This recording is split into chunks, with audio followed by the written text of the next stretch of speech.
Good morning साथियों, सभी को सुप्रभात। आप सभी प्यारे साथियों का स्वागत है आपके अपने चैनल साइंस फाइटर क्लासेज में। दोस्तों, हम पढ़ रहे थे मारवाड़ के राठौर राजवंश को, और राठौर राजवंश में हमने राव जोधा तक के शासकों को पीछे की क्लास में पढ़ा।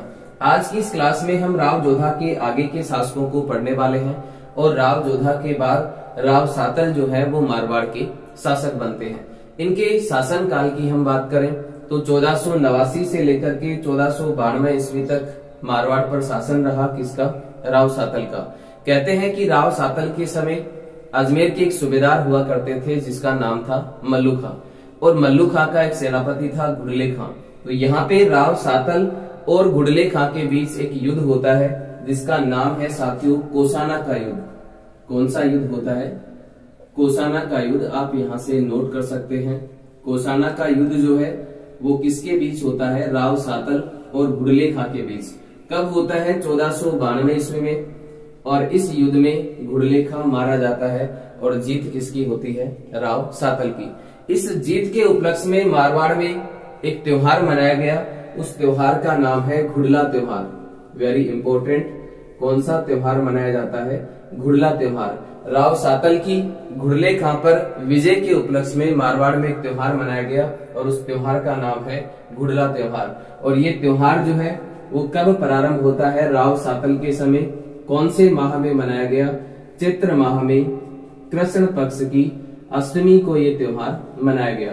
कहते हैं कि इस युद्ध में राव सातल जीत जाते हैं, लेकिन इस युद्ध में राव सातल बुरी तरह से घायल हो जाते हैं और उसके बाद उनका निधन हो जाता है। इसके अलावा राव सातल की हम बात करें तो राव सातल की एक भटियानी रानी जिसका नाम था फूलादे। इनकी रानी का नाम क्या था? फूलादे। और इस फूलादे के द्वारा जोधपुर में एक तालाब का निर्माण करवाया गया जिसका नाम था फूलेलाव तालाब। कौन से तालाब का निर्माण करवाया गया? फूलेलाव तालाब का जो निर्माण है जोधपुर में वो किसके द्वारा करवाया जाता है? राव सातल की रानी फूलादे के द्वारा करवाया जाता है। इसके बाद की हम बात करें तो राव सातल के बाद राव सूजा जो है वो मारवाड़ के शासक बनेंगे, और राव सूजा के बाद मारवाड़ के जो शासक हैं वो कौन बनेंगे साथियों? राव गंगा। तो आप यहाँ से नोट कर सकते हैं, राव सूजा के बाद मारवाड़ के जो शासक हैं वो कौन बनेंगे?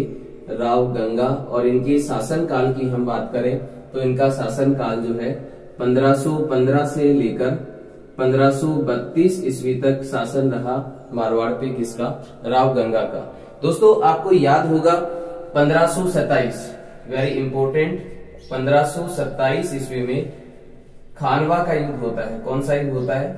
खानवा का युद्ध, बाबर और राणा सांगा के बीच। और इस युद्ध में राणा सांगा ने पाती पैरवेन की परंपरा को प्रारंभ किया था, और इस युद्ध में राणा सांगा की सहायता करने के लिए अनेक जो राजस्थान के राजा हैं वो राणा सांगा की सहायता करते हैं इस युद्ध में। तो यहाँ पे हम बात करें राव गंगा की, तो राव गंगा ने भी खानवा के युद्ध में राणा सांगा की सहायता की थी और अपने पुत्र मालदेव को सहायता के लिए भेजा। Very important. राव गंगा के पुत्र मालदेव जो है वो खानवा के युद्ध में राणा सांगा की सहायता करते हैं 1527 ईस्वी में। राव गंगा के बाद की हम बात करें तो राव गंगा के बाद मारवाड़ का जो शासक है वो कौन बनेगा? मालदेव। तो आप यहाँ से नोट कर सकते हैं, राव गंगा के बाद मारवाड़ का जो अगला शासक है वो कौन बनेगा? राव मालदेव। और मालदेव के शासन काल की हम बात करें तो 1532 से लेकर के 1562 ईस्वी तक मारवाड़ पर शासन रहा किसका? मालदेव का।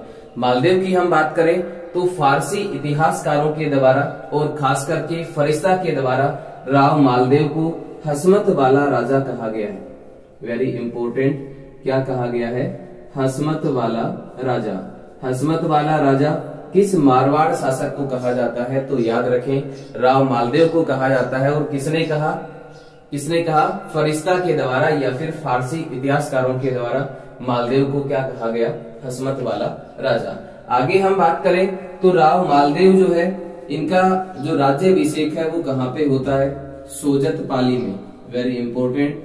सोजत पाली के अंदर राव मालदेव का राज्याभिषेक होता है, और 5 जून, वेरी इंपॉर्टेंट, 5 जून 1532 ईस्वी को ये जोधपुर के शासक बनते हैं। जोधपुर के इतिहास में एक कवि हुए हैं जिनका नाम है बांकीदास। जोधपुर के इतिहास में कवि बांकीदास अपनी रचना बांकीदासरी ख्यात में लिखते हैं कि मालदेव एक ऐसे राजा थे जिनके 25 रानियां और 12 पुत्र थे, और उन्हीं में से एक रानी थी जिसका नाम था उमादे। उमादे किसकी रानी थी?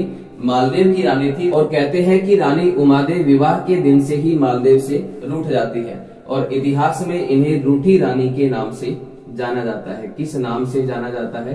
रूठी रानी के नाम से जाना जाता है। और जीवन भर उमादे मालदेव से क्या होती है? रूठी रहती है। और इसके नाराज होने का जो कारण है वो मालदेव की दासी जो है भारमली, उसको बताया जाता है। रानी उमादे के रूठने का जो कारण है, इसके नाराज होने का कारण है मालदेव से, वो किसको माना जाता है? मालदेव की दासी भारमली को माना जाता है। कहते हैं कि रानी उमादे जीवन भर मालदेव से रूठी रही और यहाँ से जोधपुर से अजमेर की तारागढ़ दुर्ग में चली जाती है और जीवन पर्यंत वहीं पर अपना जीवन व्यापन करती है। इसके अलावा हम बात करें तो वेरी इंपॉर्टेंट, मालदेव के समय दिल्ली का जो शासक था वो कौन था? शेरशाह सूरी। मालदेव के समय दिल्ली का शासक कौन था? शेरशाह सूरी था। और इस शेरशाह सूरी के द्वारा जोधपुर पर आक्रमण किया गया 1544 ईस्वी में, जिसे हम कहते हैं गिरी सुमेल का युद्ध। वेरी इंपॉर्टेंट, तो याद रखें, गिरी सुमेल का युद्ध जो है, जैतारण का युद्ध जो है, वो किसके बीच होता है? मालदेव और शेरशाह सूरी के बीच। इस युद्ध में मालदेव ने भाग नहीं लिया। मालदेव के सेनापति जिनका नाम था जैता और कूपा, जैता और कूपा, इन दोनों ने मालदेव के जो सेनापति थे बहुत ही बहादुरी के साथ युद्ध किया, लेकिन युद्ध करते हुए वीरगति को प्राप्त हो जाते हैं। तो यहाँ पे आपको याद रखना है कि इस युद्ध में शेरशाह सूरी जो है बहुत ही मुश्किल से जीत पाया था। और इसी दौरान शेरशाह सूरी ने एक बात कही कि मैं एक मुट्ठी भर बाजरे के लिए हिंदुस्तान की बादशाह खो देता, लेकिन मुश्किल से जीत होती है किसकी? शेरशाह सूरी की, और मालदेव इस युद्ध में हार जाते हैं। इसके बाद की हम बात करें तो मालदेव के बाद अगला जो राजा है मारवाड़ का, वो बनेगा साथियों राव चंद्रसेन। मालदेव के बाद मारवाड़ के शासक कौन बनेंगे? राव चंद्रसेन। ये वही चंद्रसेन है जिसने निरंतर मुगलों के साथ संघर्ष किया, और इसी कारण राव चंद्रसेन को क्या कहा जाता है? मारवाड़ का प्रताप कहा जाता है। इसके अलावा राणा प्रताप का अग्रगामी भी कहा जाता है, और इसके अलावा राव चंद्रसेन को इतिहास में भूला बिसरा राजा के नाम से जाना जाता है। राव चंद्रसेन की हम बात करें तो मालदेव के 3 सबसे बड़े पुत्रों की हम बात करें तो देखिए, मालदेव जो था उसका सबसे बड़ा पुत्र था राम, और दूसरे नंबर का जो पुत्र था वो था साथियों उदय सिंह, और तीसरे नंबर का जो पुत्र था जो सबसे छोटा था उसका नाम था साथियों चंद्रसेन। यहाँ पे हम बात करें मालदेव की तो राम को मालदेव जो है वो राज्य से निष्कासित कर देते हैं, और मारवाड़ का जो शासक है, जोधपुर का जो शासक है, वो किसे घोषित करते हैं? राव चंद्रसेन को घोषित करते हैं। कुछ दिनों तक राव चंद्रसेन जो है वो मारवाड़ के शासक रहे, लेकिन राम को राज्य से निष्कासित कर देने के कारण राम और उदय सिंह जो है वो अकबर के पास चले जाते हैं, जिसके कारण कुछ दिनों बाद 1564 ईस्वी में, वेरी इंपोर्टेंट, 1564 ईस्वी में अकबर ने हुसैन कुली खां के नेतृत्व में जोधपुर के विरुद्ध सेना भेजी, और इस युद्ध में हुसैन कुली खां की विजय होती है और राव चंद्रसेन को वहां से भागना पड़ता है, और राव चंद्रसेन यहाँ से चले जाते हैं। और आगे 1570 ईस्वी में, वेरी इंपॉर्टेंट, आपको याद होगा 1570 ईस्वी में नागौर दरबार का आयोजन होता है, और इस नागौर दरबार में राजस्थान के कई राजा जो हैं वो अकबर की अधीनता स्वीकार करते हैं। जैसे बीकानेर की हम बात करें तो बीकानेर से कल्याणवर अपने 2 पुत्र राय सिंह और पृथ्वीराज राठौड़ के साथ अकबर की अधीनता स्वीकार करता है। और जयपुर की हम बात करें तो जयपुर से भारमल अकबर की अधीनता स्वीकार करता है, इस नागौर दरबार में उपस्थित होता है। और याद रखें जैसलमेर से हरराय भाटी, जैसलमेर से हरराय भाटी जो है वो नागौर दरबार में भाग नहीं लेते, लेकिन अपने प्रतिनिधि को नागौर दरबार में भेजते हैं। और जोधपुर से हम बात करें तो जोधपुर से राव चंद्रसेन नागौर दरबार में भाग लेते हैं अपने पुत्र राय सिंह के साथ, लेकिन वहां पर ज्यादा जो सम्मान है वो राम और उदय सिंह को मिलता है, जिसकी वजह से राव चंद्र सेन नाराज हो जाते हैं और यहाँ से नाराज होकर के भाद्राजून चले जाते हैं। कहां से चले जाते हैं? भाद्राजून। Very important. नागौर दरबार से नाराज होने के बाद राव चंद्र सेन जो है वो कहाँ चले जाते हैं? भाद्राजून। और भाद्राजून जाकर के अकबर के विरुद्ध सेना इकट्ठी करते हैं। लेकिन इस बात का पता जब अकबर को चलता है तो अकबर भाद्राजून सेना भेजता है। लेकिन अकबर की सेना पहुंचने से पहले ही राव चंद्र सेन सिवाना चले जाते हैं और कुछ समय तक सिवाना में रहते हैं।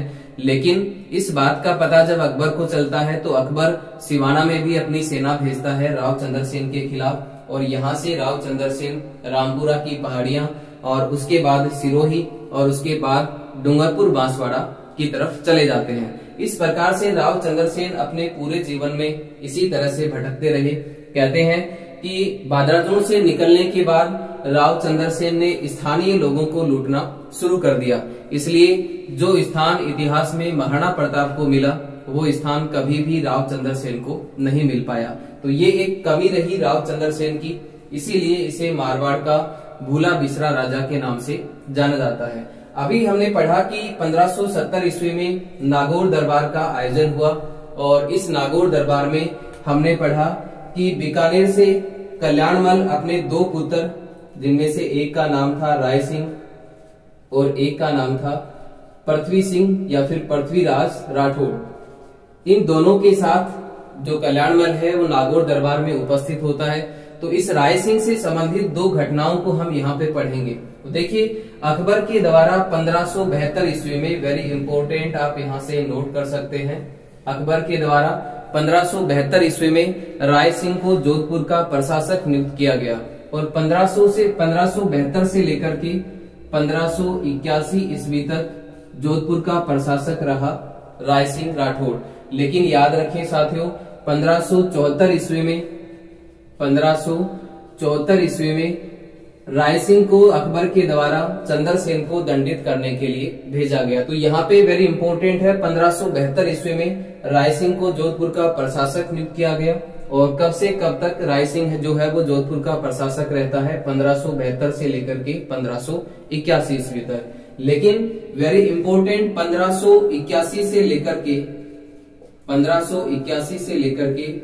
1583 ईस्वी के बीच, यानी कि 1583 तक, 1581 के बाद राय सिंह को अकबर के द्वारा बलूचिस्तान अभियान पे भेजा जाता है, और उस समय 1581 से लेकर के 1583 ईस्वी तक जोधपुर खालसा रहा। तो याद रखें, जोधपुर खालसा कब से कब तक रहता है? 1581 से लेकर के 1583 ईस्वी तक जोधपुर जो है वो खालसा रहा।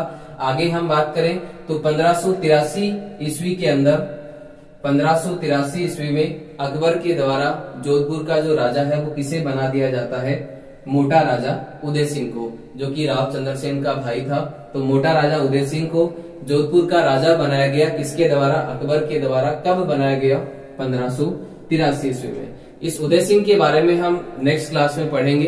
तो आज के लिए साथियों इतना ही, मिलते हैं नेक्स्ट वीडियो में। तब तक के लिए आप सभी साथियों का बहुत बहुत धन्यवाद। जय हिंद, जय भारत।